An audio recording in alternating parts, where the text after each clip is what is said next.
zo het besef dat je, ja, dat dat een gunst is, dat iets is, ja, een genade zeggen ze, ja, dat je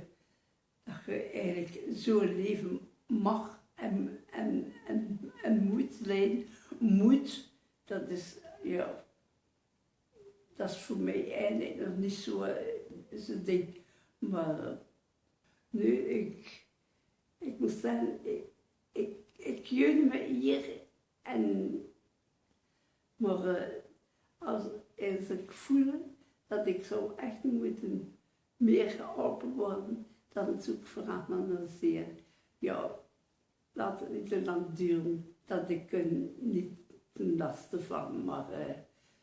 als jij dat bent, het is zo, maar